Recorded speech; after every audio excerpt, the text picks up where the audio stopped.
Welcome to the official podcast of the Entrepreneur Summit. These are events that teach you strategies from the experts, lessons learned from the trenches, and connections to take your business to the next level.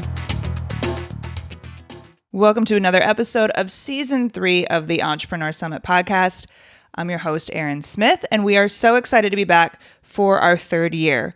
Once again, we'll be in Frisco, Texas, and this year we are moving to a 2-day event on June 18th and 19th. Now, what's unique about this is you can come for 1 day or you can come for 2 days, however you'd like to buy your ticket. We have a 1-day option, a 2-day option, and a VIP option that gets you into the VIP happy hour in addition to the 2-day event. So you can see our entire lineup, get your tickets, use code GUEST, GUEST, for 20% off. All over at eSummitEvents.com. eSummitEvents.com. Before we get into this episode, I want to first thank our sponsors. First, we have IKEA, and IKEA in Frisco is right next to our venue over at the Convention Center in Frisco, and it's a beautiful facility. They're all about helping business owners with their spaces. So whether you are a solo person with your home office, they will help you redesign that entire thing. Or if you've got an office building that you need some help with design, utilize their design center because I'm telling you, they are amazing. So check them out. Of course, IKEA.com, and then specifically to the Frisco one just off 121 and the Tollway. We also are welcoming, once again, for the third year in a row, the Frisco EDC. Frisco is a suburb of Dallas, if you don't know about it, and is literally one of the fastest growing cities in America, and has just been voted the best place to start a small business. So it kind of worked out perfectly that we launched our Entrepreneur Summit here, and we continue to be here. So the Frisco Economic Development Center is an incredible organization bringing great companies here to Frisco. If you're thinking about starting a business, if you've got a business, you need a great place to build it. I'm telling you, I'm not sure there's a better place to do that than Frisco, Texas. Our other sponsor we want to thank is Salesforce. Salesforce has an incredible suite of products for small businesses. They'll be at this year's summit, in addition to helping business owners learn how to utilize some of these amazing tools to streamline, set some processes in, save some time, save some money. They'll be here to help you do just that. So check them out over at salesforce.com. And again, you'll be able to meet them on June 18th and 19th at the summit. So go get your tickets now. Hurry up. eSummitEvents.com. Again, use code GUEST. And here is our next episode of the podcast. Hey, it's Erin Greger. And it's Sia Yasso-Tornrat. And before we jump into this next episode, we have to make sure you know that you are invited to our next live Women in Tech Leadership podcast recording series. Sia, when is it? It is September 3rd. Yep, City Central, same time, same place. And we're going to be welcoming Dr. Dawn Owens, who is a clinical assistant professor and information systems director for IT over at UT Dallas. That's a mouthful. At the Navan Jindal School of Management. Okay. Yes. She's the real deal. And when we've been interviewing these women, we talk a lot about STEM, a lot of talking about like how do we bring up the next generation of women, and even, you know what, how can we keep educating ourselves as women who are in our 40s? But I say it proudly. I'm about to enter my mid-40 landmark mark. Yeah, I'm hanging on tight to early 30s or early 40s. But anyway, this is going to be a very interesting conversation. Summer's over, so summer will be over. So make sure you join us for this event. Head over to innovationcalling.com to get more information. So let's jump into what we talked about at this roundtable. Your favorite topic. My favorite topic, because it is very near and dear to my heart. The lack of, or the complacency of Generation X. So it is an all-female roundtable. I thought it would be a little bit of a spicier type of perspective. I am sure there's going to be many more perspectives, and I think we can continue on doing a Gen X series, Erin. But let's be honest, we are ignored. We're ignored, and we are like one of the most awesome generations ever. Well, no, I think we're the most powerful generation right now at this moment in time, where you get baby boomers that are retiring or not retiring, depending on which article you're reading. And you have all the marketers focused on millennials, which is great, but they don't have the spend power that Gen X does. Right. And that's something where they forget. And also, I think with technology, we rode that wave. Yeah. So we jump into it all on this one. I might be a little feisty in this one, guys, but I think it's for a good cause. Gen X is the oft forgotten generation.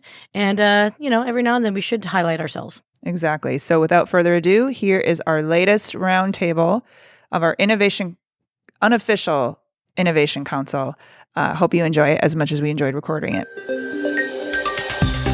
All right. Well, welcome to another episode of Innovation Calling. I'm Erin Greger. And I'm Sia Yasso Tornrat. And it's roundtable time. Yay! Woo! I guess let's go ahead and introduce everyone first. Okay. Let's go ahead and get that started. So this time around, we have a modified group, all-female crew in the house. Yeah. All right, we got Leslie. Introduce yourself. Hey guys, this is Leslie Flores from Moments by Design. And so here to have some more fun. Talk some really great things today. Here we're talking Gen X. Gonna have some fun. Okay, and we've got Becca in the house. Becca, introduce yourself, please. Hi, everyone. I'm Becca Niederkrum from weareDallasFortWorth.com, and I am so excited to be here with Sia and Erin to talk about my very own generation. Exactly. So what generation is that, you guys? Gen X. Yes, woohoo! We are often called the slacker generation, the middle child generation, and the sandwich generation. But are we really? Shall we ponder that, ladies? Erin, do you think we're the slacker generation? No, I think we're really hard workers. Agreed. No bias here at all, right, ladies? No, not at all. Yeah. No. As a cusp baby, I get to kind of promote both. Exactly. So, Leslie, why are you so unique in this conversation? So I am a cusp baby. So I'm the borderline of Millennial and Generation X. So I kind of make claim to fame for both of them. Pick and choose what I want. Yeah, someone wants their cake and eat it too. You know what they call you? You're the what's that one? It's a Gennials, or what's it? It's a mix. It's the ones that they don't know. Xennials. Xennials. Xennials. Gen Y. What's Gen Y? Are you Gen Y? Gen Y end up getting absorbed into the millennial moniker. We didn't need our own. Got so confusing. Well, because Gen X, Y, and Z is what the whole thing. But the millennial turn of the century was much more of a popular marketing term that everyone has embraced. And speaking of which, right, when you think about the generations, there's the greatest generation or silent generation, which is the wars. And then you get the boomers, and then the millennials. Even a CBS article had those generations completely skipped Gen X as a demographic. No. That is Well, I think what's Welcome to my life. but I think what's so interesting about Gen X is we've kind of melded into this. We are kind of forgotten because I think it's a good thing. So we've taken on the baby boomers, right? We're hard workers. We've taken on that status of we are more loyal. We work hard. We believe working hard is going to get us where we need to go, all that good stuff. However, we're also melded into the millennials. So we are digitally savvy. One of the stats I found, which was very interesting, was that 54% of Gen Xers are digitally savvy, where millennials are 56. Yep. So it's like, shouldn't that research?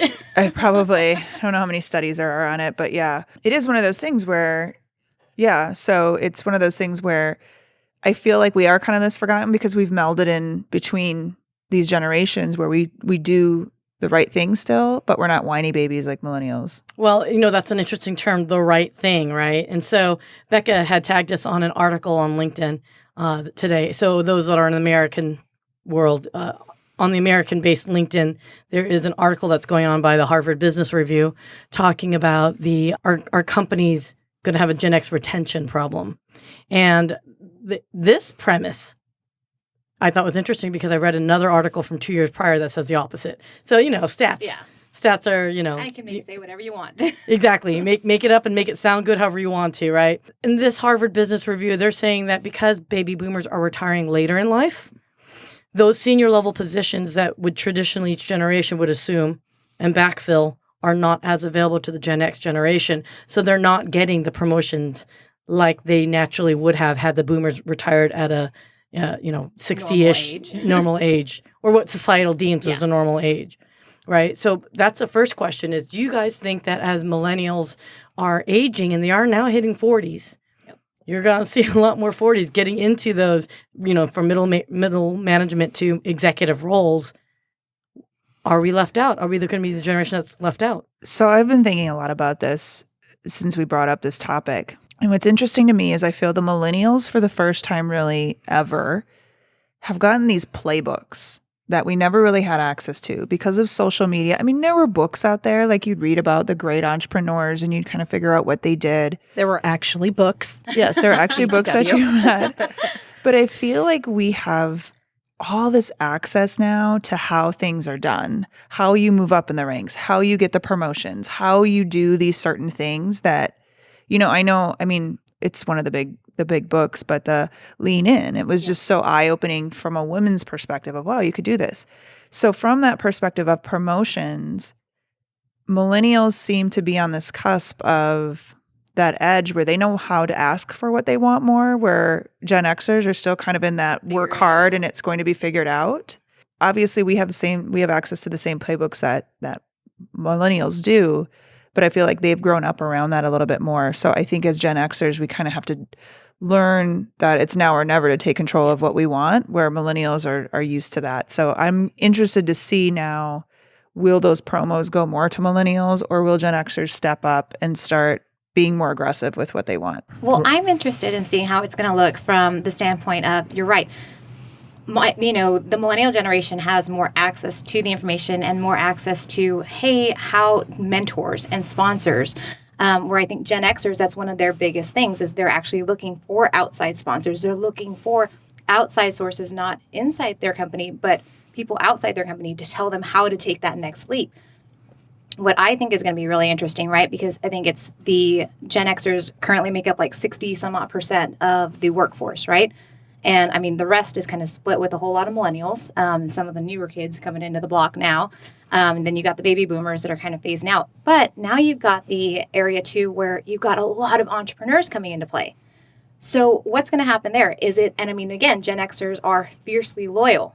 So will they stay and just kind of take it until, 10 years from now, the baby boomer goes out? Or, and the pathway is cleared for them also too, because the millennials are jumping ship and going and starting their own stuff. Meanwhile, what's going to happen with corporate America is basically within the next 10 to 15 years, you're going to see nothing but majority Gen Xers running it because millennials left the marketplace. I'm going to challenge that statement. I'm just curious. To me, it's a conversation topic. Yeah, no. Right. In the beginning, I think on the premise that you're saying, I think I agree with that. Our generation, the Gen Xers, have been very loyal or somewhat loyal, but not in the traditional baby boomer sense. I think if the company that they work for no longer provides certain levels of satisfaction, they will jump ship. We are more inclined to jump ship than the baby boomers, but not as much as the millennials. That being said, I see businesses, and I've experienced it myself, is you hit a certain range, an age point, you cost too much. The cost of healthcare is going to increase the longer you retain or stay at a corporation or a business, that they're phasing the Gen Xers out and baby boomers because millennials and the soon-to-be Gen Zs are cheaper. Yeah. So that's why I'm kind of like, I hear your statement, but that's why if you look at the demographics of entrepreneurs, the Gen Xers are the bulk. Yeah. They're the machine of all small businesses out there, but no one talks about it. Well, the reason I feel that they're not talking about it and we're not talking about ourselves is the millennial generation has come in with the ability to create platforms with quote unquote leaders who are able to start, an Instagram channel to help promote other women, ask for what you want, ask for that raise. There's Facebook groups. There's all sorts of online platforms for millennials to group together, get empowered, and ask for what they want. And Gen X, generally speaking, I haven't seen that yet. They got into these careers in corporate, and it's a very different trajectory for the Gen X. Now, that can change, and individually, we're all doing our own thing out there. But I think millennials definitely have a lot of empowerment that as Gen Xers, we don't have that same path. Well, and even just look at how we were raised. Go get a job, go be safe, go. We still had that baby boomer mentality. That cubicle. Yeah. And I know we've talked about this before, but it was that we were really that first generation to start witnessing the layoffs. So it wasn't the we're safe, right? And I feel like we've kind of been in this issue of, okay, my dad told, and I can speak for myself. My dad told me I should be safe. My dad told me I should get the good job. I'm making more money than my parents ever did. I've got it pretty good, right? But I'm not fulfilled. I'm not happy. I know my job is there and it looks safe, but it's not safe. So should I be, where should I be? Where, to your point, millennials have been empowered to be like, follow your dreams. And I feel like even as generations go down, like I know I won't force my kids to go to school. Just depending on what you want to do, school may not be the answer. Well, look at the fact that even technical schools are coming back into play right now. 100%. That was something that you really didn't see between your generation and even the millennial generation. Millennials just, either a lot of us just chose to rack up a whole lot of credit debt. Yeah. Yeah. No, yeah, and with no return, right? I mean, who wants to get an art history degree? And there's nothing wrong with art history degree, people, but yeah, you're going to not anymore. But what are your career aspects, right? Yeah. So 2 things on that. 16-year-old just won the Fortnite tournament.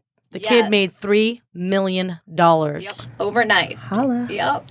And he said, the hustle has paid off.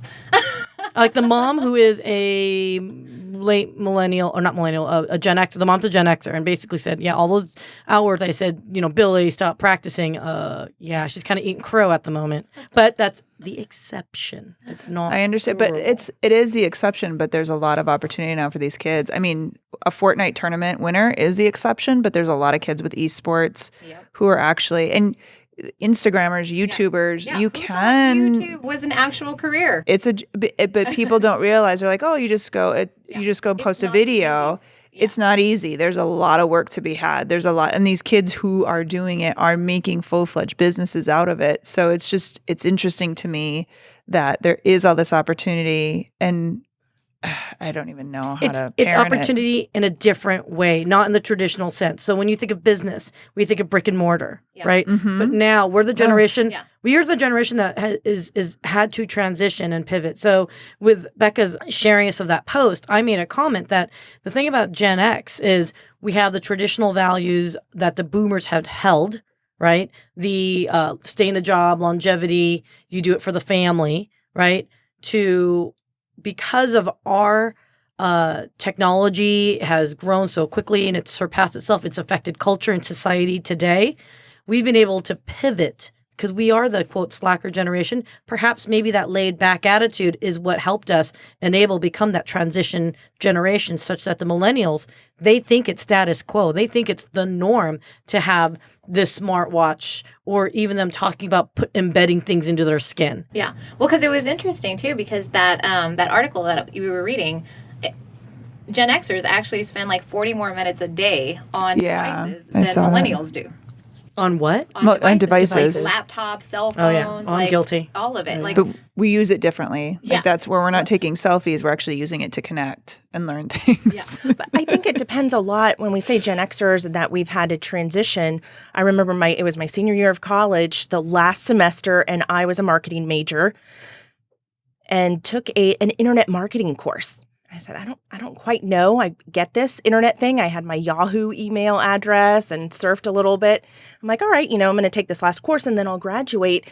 Because of my career in marketing, I could transition. But I look at family members who are Gen X, who are on the cusp of baby boomer, they're not transitioning. So I really think it depends on our career choice as well, if we're going to transition, because I have a lot of people in my family that enjoy a handshake as a way to do business, and they're not sure what Facebook is.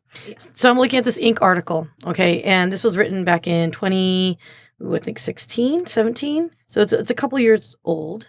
The title is Different Motivations for Different Generations of Workers. And this person highlights boomers, Gen X, millennials, and Gen Z. And I thought it was interesting that this author says that our values in growth opportunities in business, and I'm trying to stick to business before we switch off to social, because I think that's going to be a huge topic as well. In business, we value the ability to make our own choices, as well as have relationships with mentors outside of our own organization. So we reach out. But we also believe that promotion should be based on competence, not by rank, age, or seniority. Now, in light of that statement, how do you perceive that statement versus millennials, boomers, and any other previous generation? Well, I think competence is huge, but I think what's cool about that is that you don't have to put in your time necessarily. You can think outside the box and do things. And I think when we talk about innovation, just tying it in here, innovation happens when you're not threatened by getting fired because you are thinking outside the box. So I think it's really important that we push that and push people to, it's not about sitting back and once you get your 20 years in, you get up and moved up to the ranks. It's about, I hate to use working hard, but working creatively, trying new things, coming up with solving problems and coming up with solutions. And I think we are a generation where we see that potential because that's truly where change comes. And because as our parents, you were safe. You did the safe thing. You got the job.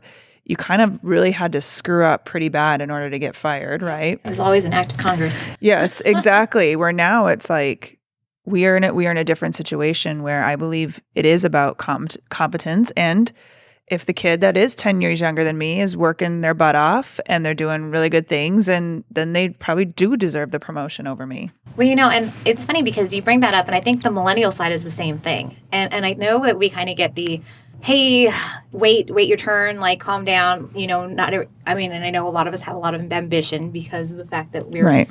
All pretty unicorns. But with that, I think there's a lot to that aspect too, that we come in and we are maybe a little bit more innovative than the person that's sitting in the job that's, ahead of us. And I think with that, it's that, hey, yes, not the ageism, but it's the qualifications. Hey, look at where I'm taking this. And then once we get those leadership skills, then it's like, well, what can you do that I'm not able to do? What are you bringing to the table as the leader that I cannot bring to the table as well? And I think that's maybe where a lot of like the millennial kind of stuff gets a little jaded because, it's, it's fast and it's furious. And I think in a lot of the areas, I think you're right. Their marketing is a perfect example where you can kind of like pivot because of what it was. But in a lot of the other industries, people don't really understand it. You look at finance, and finance guys are just finance guys, and they want to read the sheets, and they don't know how to use the Bloomberg terminals. They don't know how to look at all the research, and they're still staying up, when there's an easier way. And the newer guys come in, and it's like, oh my gosh, how are they doing this in like 1/8 of my time, right? And so I think that's the problem and I think it's like that reverse ageism, right? Right. It's that sometimes we're getting a little bit held back in some of these areas because it's, well, you haven't come up through the ranks yet.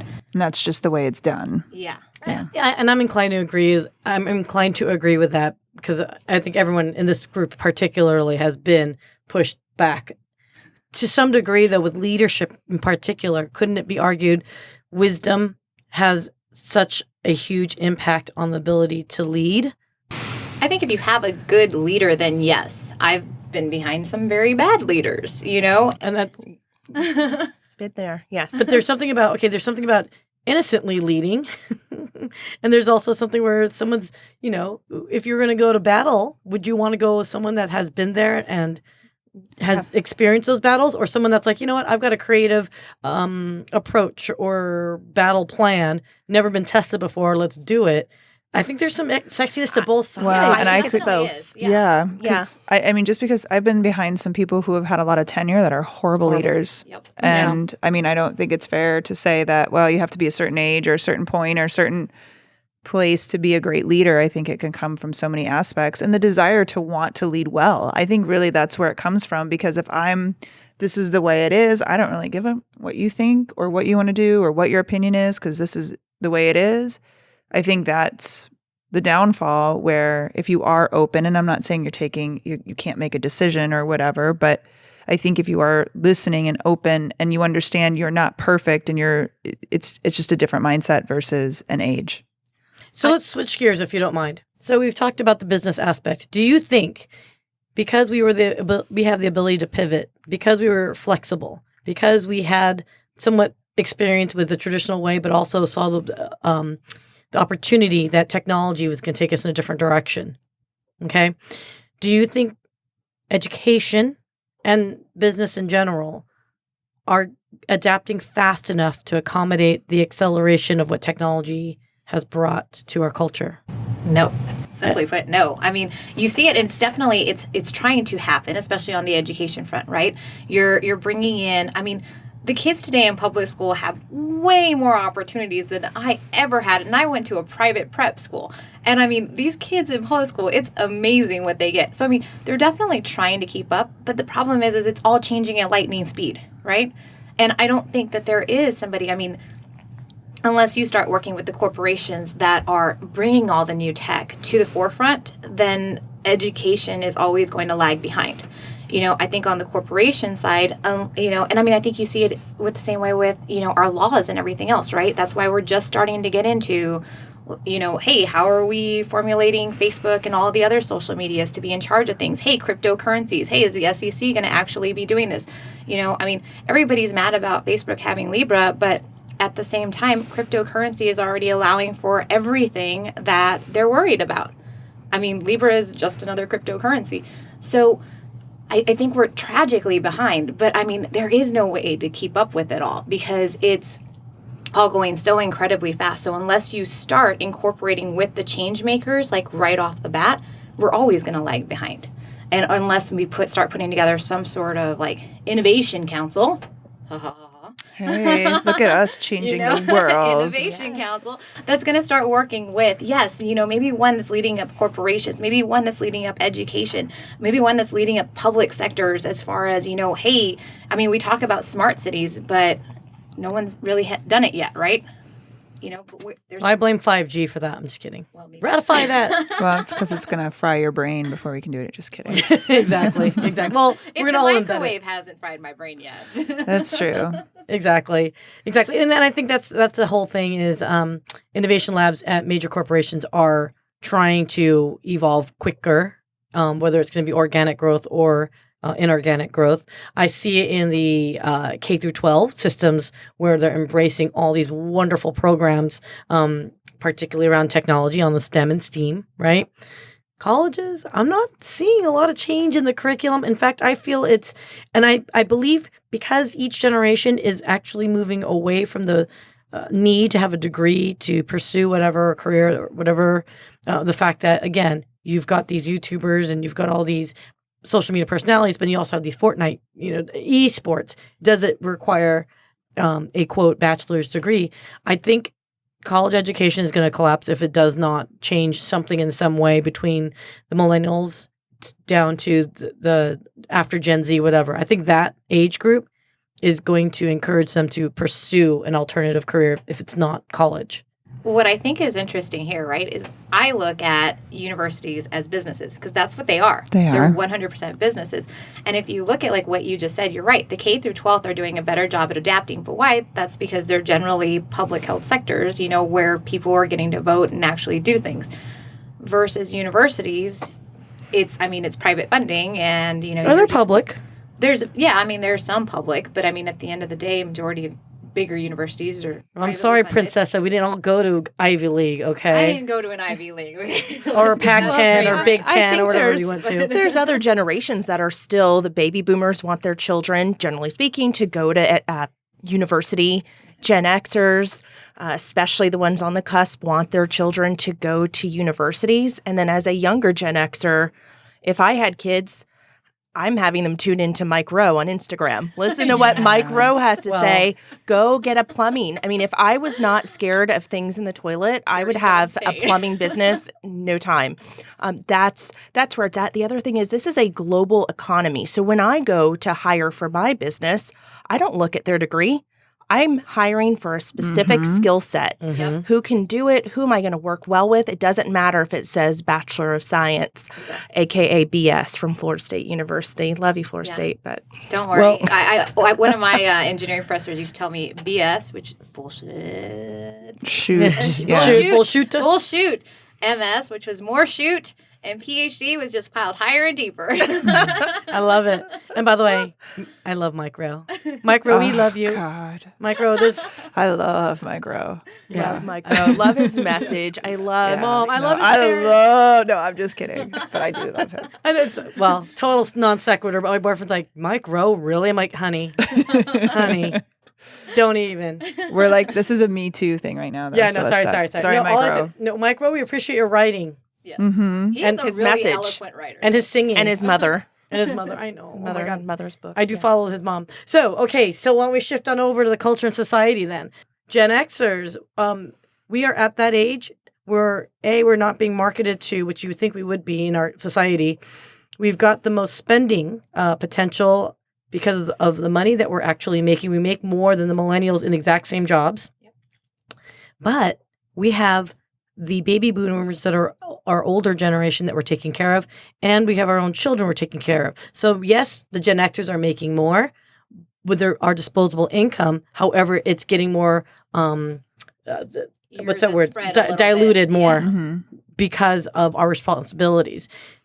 Do you think marketers are missing out because of that? No, because they're targeting our money. It's just in different ways. It's either coming from our kids or our parents. Yeah. That's where the money's coming from. So- I mean, They're not targeting you for alcohol. Well, they are. right, yeah. Sia gets the wine ads. But no, I mean, I don't know. Like, I guess, like, to your question, I don't know what I should be targeted for. Like, what should they be? What should it be advertising for me? Like, what should they be trying to get me for? I don't know. You are such a Gen Xer to even say that, right? Like, Right, the fact it's like- well, I Yeah. don't know. I'm okay not being talked about. I'm like, I'm just busy doing what I love. Exactly. I don't fit into anyone's mold, so I'm just doing my thing. And that's what I feel as a Gen Xer I'm doing. You don't have to target me at all. Spend my money where I darn well please. Yeah. Thank you.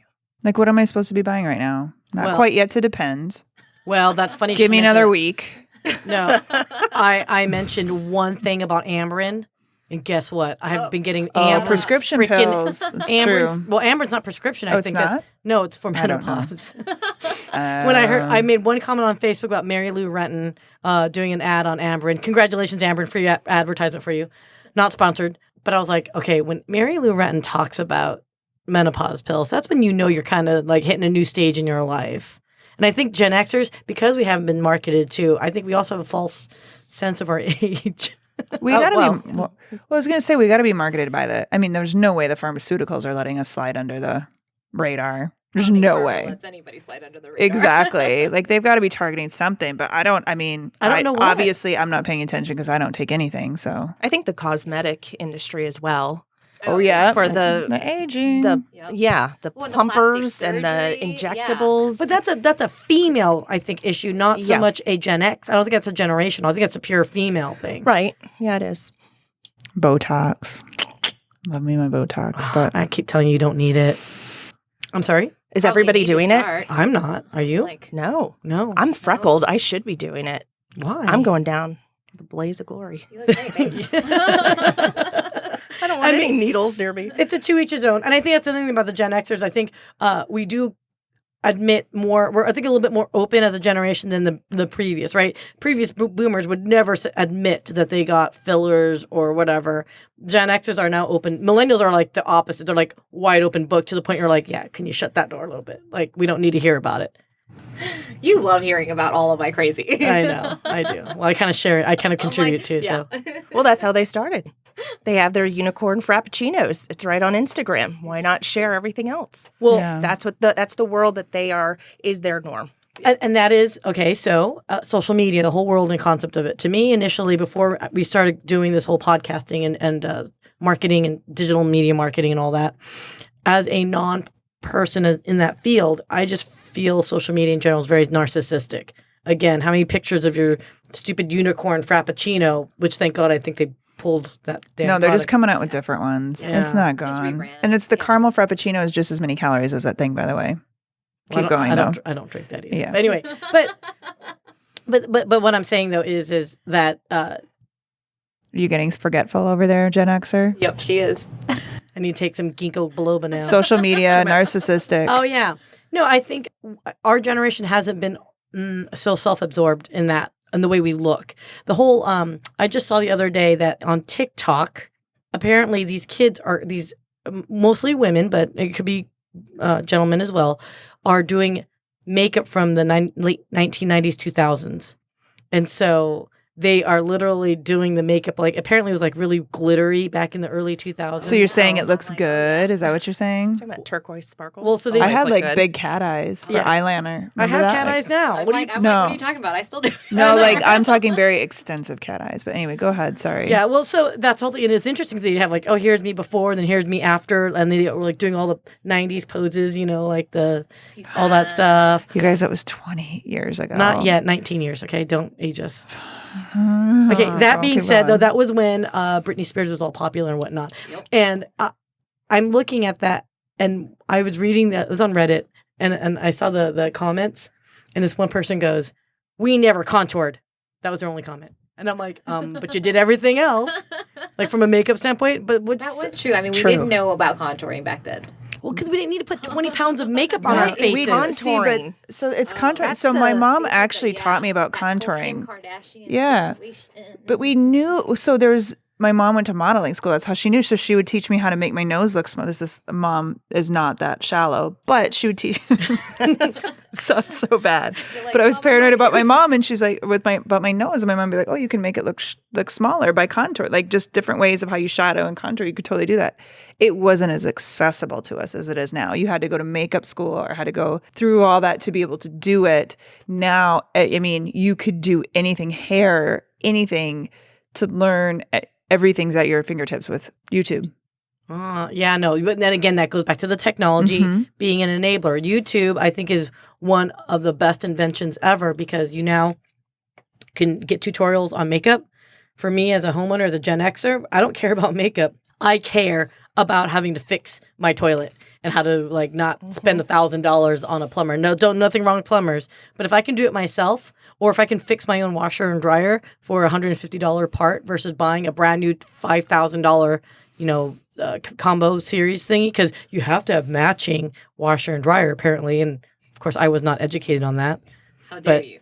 I know. Well, I think it's because I think it's that practicality of our older generation or maybe because I didn't grow up affluent either. I didn't have disposable income like that. But I see other generations, some are like, yeah, just spend it, let's go. And others that are actually trying to go grassroots. So each generation has its own hippie dip roots and then others are opposite. So I don't know. I use the word millennial and Gen X very loosely, but there's also a balance between the two, right? Look at our politics, right? The millennials did come out in the 20s or in their 20s during the Gulf War, right? Mm-hmm. And there was a very big push for peace because, right, that's when the hippie revival came into play. Fast forward 20 years, we've got a very, bipolar political climate. Yep. Well, Gen Xers, even though we're a small generation, we're a very critical voting bloc. Yeah. I mean, all the clothing for my 90s gals here was from Contempo Casuals. Remember? Love that store. And I had all the peace signs, and then I had these cute little shorts from Gadzooks. Oh, yeah. I Anyone? got a jacket from Gads. I used to work at Gadzooks. Just saying, and the Jealous. buckle. I was the buckle girl. buckle. It was pretty important in my hometown from the buckle. I had all the peace signs, and then I wore it to a Wednesday church potluck, and the pastor was like, no. So I had to get rid of, the next garage sale, I had to get rid of all my peace shirts. Thanks, Pastor Dave. Because it was peace for real.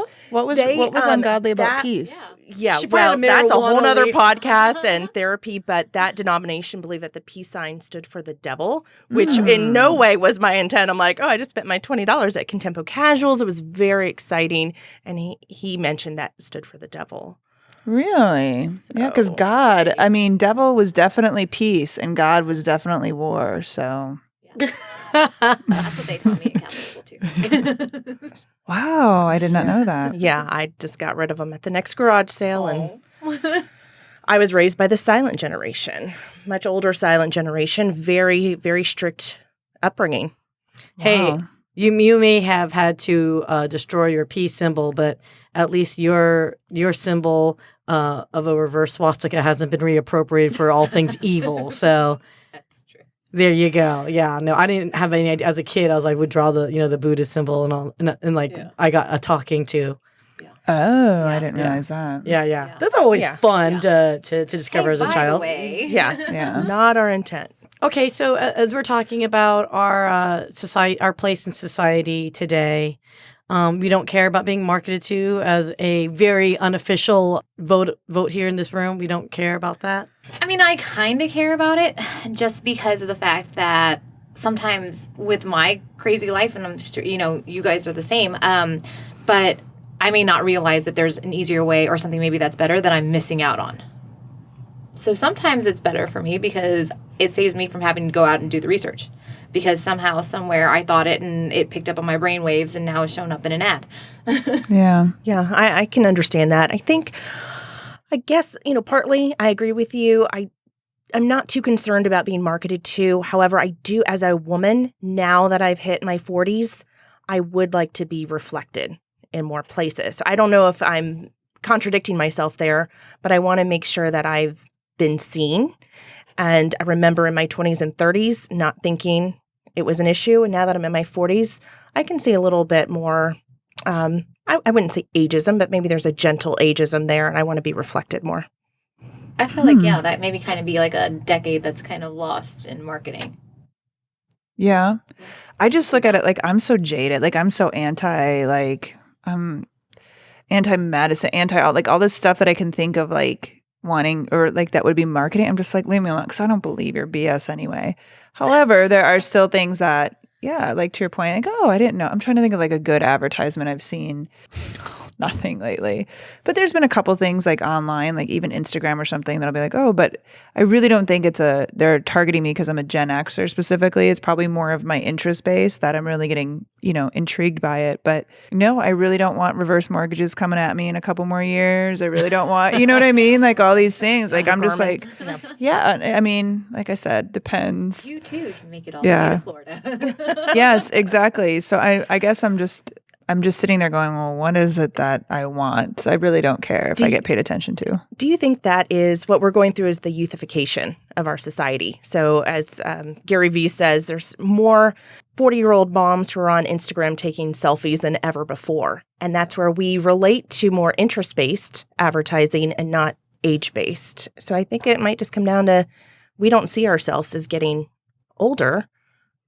We see ourselves as the same. We see ourselves as 20-year-olds. Yeah, like look at this table. All of us in our 40s and nobody has a mom cut. I'm not in my 40s. Oh, you're not. I'm sorry. But no, I'm not trying to offend you. We hear you. Wait, for the first time ever, Leslie was like whispering, I'm not in my 40s. I'm like, why are you trying Sorry. to eat me up? No, I just was like pointing to the table, but like we don't have any mom cuts going on. Like I'm not going to like be forced into this is what you have to do because you're a certain age. Well, I think it's interesting, right? Because with that, you've got, everybody's living longer. Everybody's in better health nowadays than we've ever been before. True. And so I think that has a lot to do with it. People started having kids at later ages. People started kind of, you look at the millennial generation, we're finally starting to really get into real estate, really get into having kiddos. A lot are finally starting to get married now. So, and I think you see that as like, hey, everything kind of got pushed back. And so, I think it has to do with kind of all of society, right? Even my friends that are in their 50s, like, they're like, hey, I'm out here playing beach volleyball all the time, like mountain biking, doing 50 some odd miles every day. And I'm like, holy moly, I want to be you when I grow up, Yeah. And I think that's right. The big difference between Gen X and the millennials is we worked hard. The Gen Xers worked very hard, saved all their money or saving as much as possible right now for an earlier retirement, whereas the boomers are just working and working, which to some degree, I don't know if Gen Xers really are bothered as much as we also didn't have 20,000 kids. I think we're the smallest generation to procreate. Yep. I think we're non-procreating. I mean, look at the room right now. Becca and I do not. I've got a dog, and we have doggies fur babies too. We have fur babies. Fur babies. But look at the millennials. They want to YOLO, right? Yep. They're not focused on their careers. They're focused on experiences. They actually are the first generation to have less than the previous generations, income as well as material goods. They're buying less homes. There's less economy, if you will, in the traditional sense. But in the leisure economy, it's gone up. Oh, yeah. Yeah, as far as travel and everything else goes, restaurants, all those kind of like experiential type things, millennials are driving those markets a lot of the times. But is it? Well, not on the higher end, right? So they're staying more at the Cheaper. Marriotts Yep. and everything else versus the Four Seasons, right? Hey, Marriott is Yeah, nice Marriott in is Asia. nice. It's not like the Courtyard. Well, I mean, but yeah, that's like, okay, they're staying at the Courtyards. I'm sorry. wrong with the I'm Courtyard? sorry. And some Courtyards are really nice I'm too. at They the La have Quinta I with was my gonna say, they're 125-pound staying at dog. La It's the Quinta, only and place you're we like, could the La go. Quinta, and I'm like, I don't know where to go. Oh, wait, it's the got millennials some who Starbucks there. It's the millennials who created the tiny house movement. Okay, they're living in boxes. Okay, Okay, yeah, so this With a millennial Great cannot do Dane. that. yeah. Typically. But you know what? I'm jealous of that because I mean, I've gone through like a whole huge sweep of my house. And I can't tell you how much crap. Okay, VHS tapes. Oh my Do you know gosh, how many Erin. VHS tapes I have?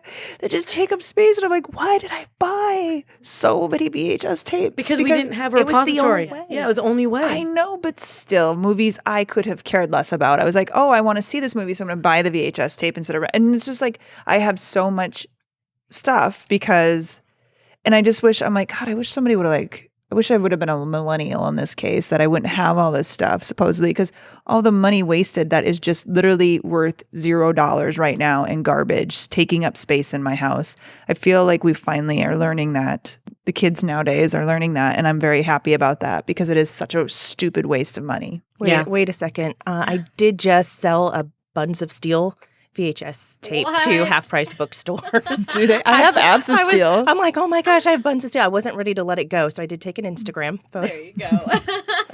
Before I let it go. Prosperity. But what's interesting is the senior population that's downsizing to independent living, senior living communities, they are using senior moving real estate experts.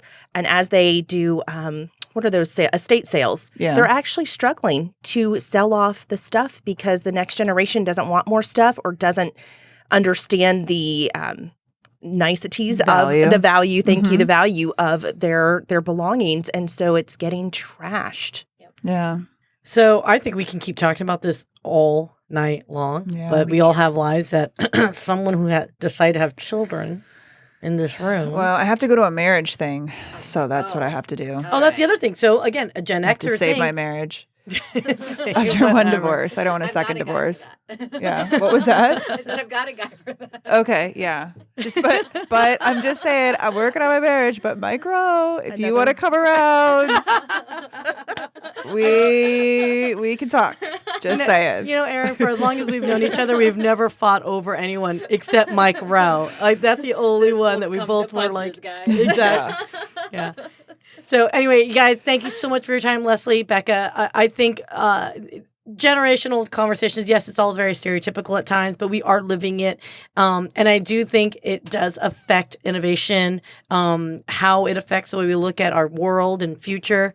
So I think I look forward to many more conversations around this in the future with you guys. So thank you for joining us. Erin, do you have any comments? I don't. This has been a fun conversation. It I like actually it. has been. Thank you very much. Should we go around real quick? Who's your favorite Gen Xer? Like, who do you look up to the most from a Gen X perspective? Do you have anybody? Is it too quick? Okay. Well, oh no, I don't. No. Well, All right. well, I'm a music person.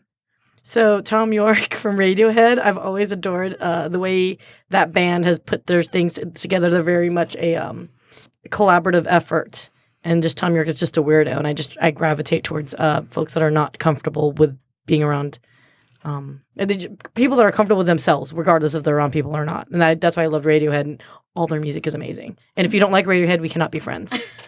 Leslie, do you have one? Well, I'm actually going to pick my favorite millennial right now. Ugh. Oh, God. Get Not the question. the I know. You know, I Podcast. got to throw a little That's bit the of next thorn in your side. podcast. Ay, vey. Whitney, CEO and founder of Bumble. Okay. She's done some really cool things. I mean, started out with, what do you call it? The other one? Tinder. Went Yeah. over, left Ooh, Tinder. There's came some over to dramas with her, Bumble. by the way. She's about to have a baby, or she did have a She just baby. turned 30. No, there were some dramas with her Russian investor. Oh. Yeah. Well, you know, 60% of her business. Yep. Yeah. There's some news. He's shady. Anyway. Because he does all of her tech, too. Well, Allegedly. anyway.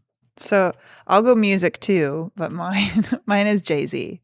But not because of music, but because of, I'm telling you guys, if built you've an never empire. read Decoded, read freaking Decoded, because it's a great story of how he's a pure entrepreneur. And he got denied on the music, and they were like, so he made his own label. I just think I love him. And Sarah Blakely from a female perspective. Love Sarah. I love following her on LinkedIn. Mm-hmm. She's phenomenal. I don't know if I have a favorite one. I'm thinking about it here of who I see, and I have to throw it out there. I hate being like this, but I'll say Gary Vaynerchuk. I was just going to say, don't say Gary Vaynerchuk. I was trying to message that to you. I'm trying to think, like, is it Guy Raz? How old is he? I don't know who my favorite Gen Xer is, but I will say that this is the first thought that comes to my head is that I love that he promotes the hybrid of generations, to have the baby boomers working with the Gen Zs, the millennials, using the wisdom plus the understanding of social, whatever it is, together in corporate America and blending the generations. And that's one of his messages, is to keep, everybody working together. All right. So I was going to really quickly Google here for Mike Rowe and petition for him as my favorite just to rub it in. But because you guys made me feel very shallow here. You guys are all talking about business successful people, and I'm like, Radiohead. Anyway, on that note, unfortunately, Mike Rowe does not qualify. He is considered boomer. Ooh, that makes me feel a little dirty. Oh, yeah. The older man there. Okay, on that note, guys, I think that wraps up another Unofficial Innovation Council. Thank you so much, ladies. Thank you, ladies. Thank you. Bye.